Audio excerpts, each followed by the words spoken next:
Quand on pense à des pays sales, dangereux et chaotiques, votre esprit se tourne sans doute vers l'Inde.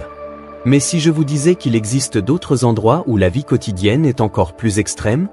Des lieux où les déchets partagent le trottoir avec les habitants, où l'air que vous respirez peut littéralement vous empoisonner, et où la misère est si banale qu'elle ne surprend plus personne. Et si ce type de contenu vous interpelle, je vous invite à soutenir ce travail. Laissez un like, abonnez-vous, et activez la cloche pour ne manquer aucune de ces histoires que l'on préfère souvent taire. Numéro 1, Nigeria. Le Nigeria, ce n'est pas seulement du pétrole, de l'afrobeat et du football. C'est aussi l'un des endroits les plus chaotiques, pollués et inégalitaires de la planète. À Lagos, mégapole de plus de 25 millions d'habitants, vos sens sont immédiatement agressés. Des klaxons assourdissants qui ne s'arrêtent jamais, une fumée noire qui s'échappe des pots d'échappement et des enfants qui marchent pieds nus dans des flaques d'eau souillée. Ici, 60% de la population urbaine survit dans des quartiers informels. Pas d'eau potable, pas d'électricité stable, pas de collecte des ordures. Les rues se transforment en décharges à ciel ouvert. Les eaux usées coulent librement, se mêlant à des déchets plastiques, organiques et même médicaux. Quand arrive la saison des pluies, tout déborde. Les égouts, les déchets, les maladies. Et le gouvernement, que fait-il? Il érige des gratte-ciel pour impressionner, mais oublie les égouts. Chaque jour, des tonnes de déchets sont brûlés dans les rues ou dans des décharges illégales. La fumée toxique recouvre des quartiers entiers, les enfants respirent du plastique fondu, les mères cuisinent avec du charbon humide mélangé à du papier sale. Les maladies respiratoires touchent presque chaque foyer, mais dans les hôpitaux, quand ils existent, il n'y a ni médicaments ni oxygène. Le Nigeria produit plus de 32 millions de tonnes de déchets par an. Mais seule une fraction est collectée. Le reste s'entasse, formant des montagnes entre les maisons. Et il ne s'agit pas de simple papier, couches usagées, seringues, carcasses animales, déchets chimiques industriels, tout s'amoncelle sous vos yeux. L'eau, elle aussi, est devenue un poison. La rivière Ogun, le lac Tchad et les nappes souterraines sont contaminés par le pétrole brut, les pesticides et les métaux lourds. Ici, boire à la source revient à signer votre arrêt de mort. Choléra, fièvre typhoïde, dysenterie, hépatite, ces maladies sont devenues le quotidien de millions de Nigérians. Et comme si cela ne suffisait pas, Lagos est aussi un enfer sur roues. Pas de feu de signalisation, pas de respect pour les piétons. Camions, voitures, motos et vélos se disputent chaque centimètre d'asphalte comme s'il s'agissait d'une guerre pour survivre. Les embouteillages durent parfois plus de 6 heures. Certains dorment dans leur voiture, d'autres descendent et marchent des kilomètres pour rejoindre leur travail. Pendant ce temps, les voleurs profitent des ralentissements. Un téléphone, un sac, même un morceau de nourriture, tout peut disparaître en une seconde. Et les femmes? Leur vie est encore plus difficile. Être femme au Nigeria, c'est subir le harcèlement quotidien, la violence structurelle et la discrimination légale. Beaucoup n'osent pas marcher seules, ni le jour ni la nuit. Et quand elles portent plainte, la justice les ignore. Ici, la loi protège plus souvent l'agresseur que la victime. Mais malgré cette réalité, le gouvernement continue de vendre l'image d'une puissance africaine moderne. À Abuja, les gratte-ciel brillent, les campagnes publicitaires vantent un pays prospère. Mais dans les quartiers pauvres, des enfants fouillent toujours dans les ordures pour trouver de quoi manger. Le Nigeria est un pays de contrastes violents, le progrès existe, mais seulement pour une élite. La majorité, elle, vit dans le chaos, la saleté et l'indifférence. Car ici, les déchets ne sont pas seulement dans les rues. Ils sont aussi dans le système. Numéro 2, Égypte. Quand vous pensez à l'Égypte, vous imaginez sûrement ces pyramides majestueuses, ces temples antiques et ces pharaons éternels. Mais derrière cette carte postale dorée se cache une réalité bien plus sombre, celle d'un pays où la beauté des monuments contraste avec l'insalubrité du quotidien. Dans des quartiers comme Manchia Nasser, surnommé la ville des déchets, des milliers de personnes vivent littéralement sur des montagnes d'ordures. Là-bas, les chèvres broutent du plastique, et les enfants jouent parmi des seringues usagées. Dès l'âge de 5 ans, les petits apprennent à trier les déchets comme s'il s'agissait de trésors. Pas par conscience écologique, mais parce que chaque sac poubelle peut contenir une chance de survivre. Et pendant ce temps, au Caire, mégapole de plus de 22 millions d'habitants, l'air est irrespirable. Le ciel est recouvert d'une brume grise constante. La poussière du désert, les émissions industrielles, la combustion des déchets et le trafic incontrôlé forment un cocktail toxique. Les particules fines dépassent jusqu'à 10 fois les recommandations de l'Organisation mondiale de la santé. Ici, la toux chronique, l'asthme et les allergies ne sont pas des exceptions, ce sont des compagnons de vie. Mais le pire, ce n'est pas seulement l'air, c'est l'eau. Le Nil, ce fleuve sacré qui a nourri des empires, transporte aujourd'hui des tonnes de déchets, des eaux usées et des résidus chimiques. Dans certaines zones, l'eau du robinet dégage une odeur nauséabonde. La boire, c'est jouer à la roulette russe. Plus de 20% des foyers n'ont pas accès à une eau potable sûre. Dans les zones rurales et en périphérie du Caire, les familles marchent des heures avec des bidons pour puiser de l'eau dans des canaux contaminés où s'abreuvent aussi les animaux. L'assainissement, lui, est un luxe. Dans les quartiers pauvres, les toilettes sont des latrines partagées par des dizaines de personnes. Les eaux usées coulent dans des canaux ouverts, au milieu des ordures et des mouches. En été, la chaleur transforme l'air en enfer irrespirable.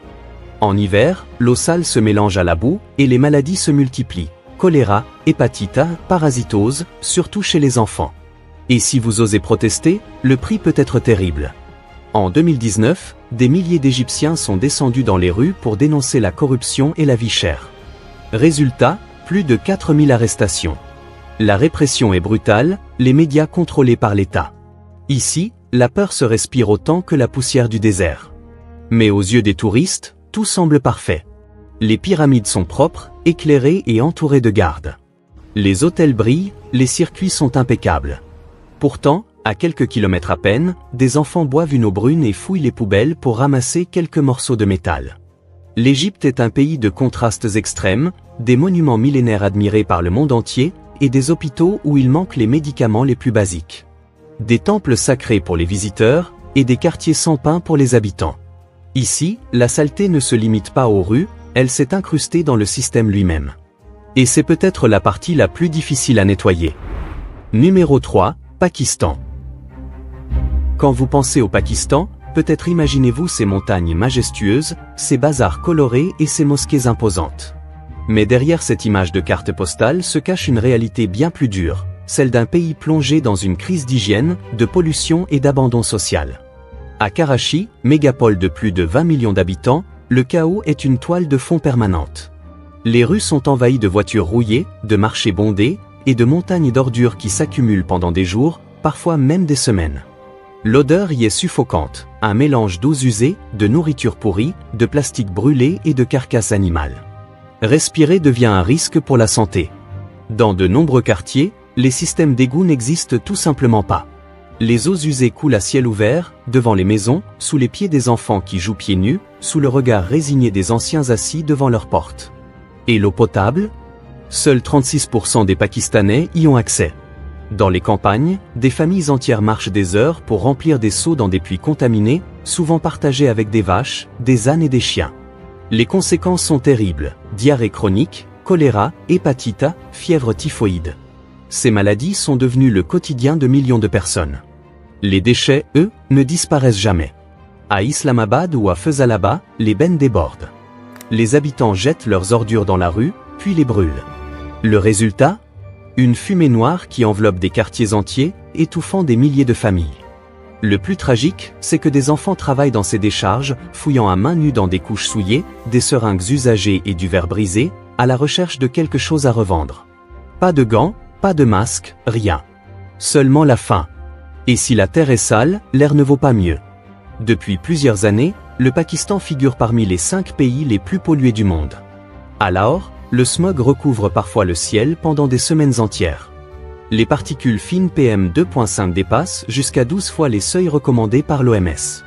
Dans les hôpitaux, les services respiratoires débordent, asthme, bronchite chronique, maladies pulmonaires graves.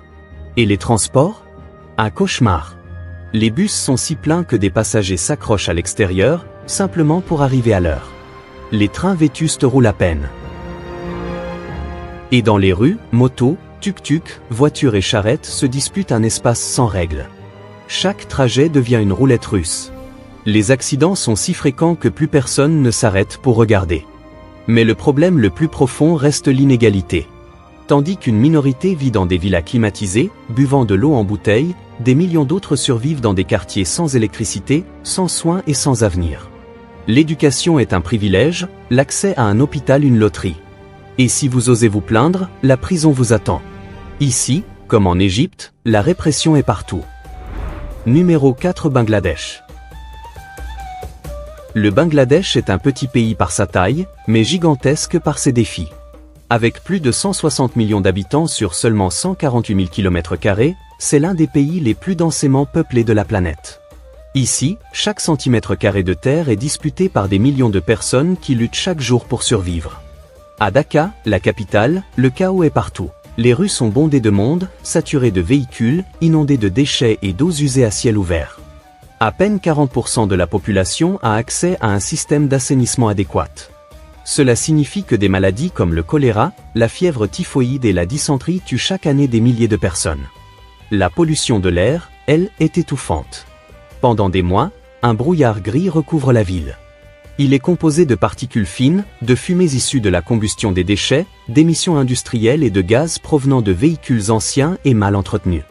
Dans les hôpitaux, les couloirs sont remplis de patients souffrant de maladies respiratoires chroniques. Beaucoup d'enfants grandissent sans jamais connaître un souffle d'air pur. Mais derrière ce chaos sanitaire se cache aussi une machine économique, l'industrie textile. Elle représente près de 80% des exportations du pays et emploie des millions de personnes. Pourtant, derrière les vitrines des grandes marques internationales, la réalité est brutale. Des usines surpeuplées, sans sécurité, où des femmes et même des enfants travaillent jusqu'à 14 heures par jour pour des salaires dérisoires. L'effondrement du Rana Plaza en 2013, qui a coûté la vie à plus de 1000 personnes, reste une cicatrice profonde. Et malgré cette tragédie, les améliorations ont été minimes. Comme si cela ne suffisait pas, le Bangladesh est l'un des pays les plus exposés aux catastrophes naturelles. Chaque année, cyclones, inondations et tempêtes balaient des villages entiers. Des millions de familles perdent leurs maisons, leurs récoltes, leurs moyens de subsistance. Et le changement climatique ne fait qu'aggraver la situation, augmentant la fréquence et la violence de ces catastrophes. Les rivières, autrefois sources de vie, sont aujourd'hui des coulées toxiques. Elles charrient plastique, pesticides, déchets industriels et eaux usées. Dans les campagnes, les familles parcourent des kilomètres pour remplir leurs bidons dans des points d'eau souvent partagés avec les animaux. L'eau potable est un luxe rare. Le Bangladesh est une contradiction vivante. D'un côté, il alimente le monde entier en vêtements, et son économie affiche une croissance rapide. De l'autre, des millions de ses citoyens survivent dans des conditions inhumaines, coincés dans la pauvreté et l'incertitude. Ici, l'espoir et le désespoir coexistent dans chaque rue, chaque foyer, chaque regard. Numéro 5, Indonésie. Quand vous pensez à l'Indonésie, vous imaginez peut-être Bali, ses plages paradisiaques, ses rizières en terrasse et ses temples majestueux. Mais derrière cette image de carte postale se cache une autre réalité, bien moins connue, celle d'un pays submergé par les déchets, la pollution et les catastrophes naturelles. À Jakarta, l'une des plus grandes mégapoles du monde avec plus de 30 millions d'habitants, chaque journée commence dans un nuage de gaz d'échappement. Les embouteillages interminables paralysent la ville pendant des heures.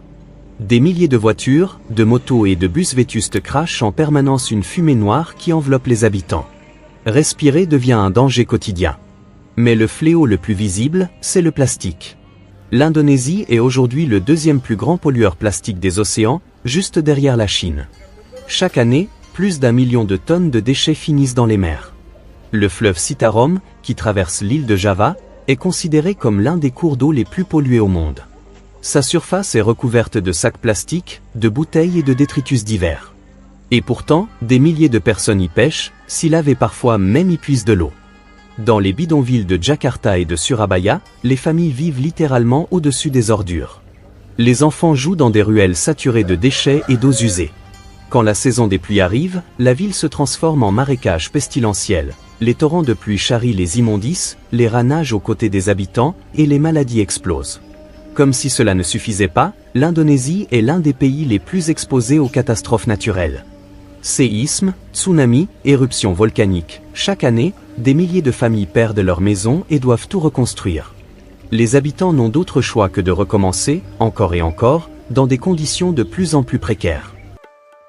Numéro 6, Inde. Quand on évoque l'Inde, on pense à ses temples majestueux, à son histoire millénaire, à ses traditions spirituelles et à sa diversité culturelle. Mais derrière cette richesse culturelle se cache une réalité beaucoup plus sombre. celle d'un pays où la saleté, la pollution et la pauvreté extrême cohabitent avec les plus grandes avancées technologiques. Avec plus de 1,4 milliard d'habitants, l'Inde est la deuxième nation la plus peuplée du monde. Cette croissance démographique exerce une pression gigantesque sur les ressources naturelles, les infrastructures et les services de base. Résultat, une crise sociale et environnementale sans précédent. La pollution de l'air. Les grandes villes comme Delhi, Mumbai, Kolkata, Bangalore ou encore Chennai figurent parmi les plus polluées de la planète. L'air y est saturé de particules fines PM2.5 et PM10, extrêmement dangereuses pour la santé. Selon l'Organisation mondiale de la santé, la qualité de l'air dépasse parfois 20 fois les limites de sécurité recommandées. Les causes sont multiples, la combustion massive de charbon, les industries, les millions de véhicules polluants, les chantiers de construction, sans oublier l'incinération à ciel ouvert des déchets et des résidus agricoles. Les conséquences sont dramatiques. Des millions d'Indiens souffrent d'asthme, de bronchite chronique, d'allergies sévères et de cancer du poumon. Les enfants et les personnes âgées sont les premières victimes. En hiver, quand les vents sont faibles et que les paysans brûlent les chaumes dans les champs, la situation devient étouffante. La pollution de l'eau. Le fleuve sacré du Gange est à la fois une source de vie et un cauchemar sanitaire. Chaque jour, il reçoit des millions de litres d'eau usée non traitée, des déchets industriels, du plastique et même des cadavres d'animaux. Pourtant, des millions de fidèles continuent de s'y baigner, d'y prier et parfois même d'y puiser leur eau potable. Dans les zones rurales, des familles entières parcourent plusieurs kilomètres pour chercher de l'eau. Mais cette eau est souvent contaminée. Les nappes phréatiques sont polluées par l'arsenic et le fluor, provoquant des maladies chroniques, des malformations physiques et même des troubles neurologiques. Ici, boire un verre d'eau peut devenir un risque de mort. L'assainissement et les déchets. Plus de 200 millions d'Indiens n'ont toujours pas accès à des toilettes dignes. Dans de nombreuses régions, la défécation à l'air libre reste une pratique courante. Cela contamine les sols et les nappes phréatiques, favorisant la propagation de maladies infectieuses comme le choléra ou la dysenterie. Les infrastructures d'assainissement sont dramatiquement insuffisantes. Dans les grandes villes comme dans les villages, les eaux usées se déversent dans la nature sans traitement. Les ordures s'amoncellent dans les rues, créant des foyers d'infection permanents. L'Inde est un paradoxe vivant. D'un côté, des gratte-ciels modernes, des ingénieurs informatiques qui construisent le futur, des temples spectaculaires visités par des millions de touristes. De l'autre, des bidonvilles insalubres, des hôpitaux débordés où manquent les médicaments les plus basiques, et des millions d'enfants livrés à eux-mêmes dans les rues. Ici, richesse et misère extrême cohabitent au quotidien. C'est le pays des contrastes les plus fous, spiritualité et saleté, innovation et pauvreté, espoir et désespoir.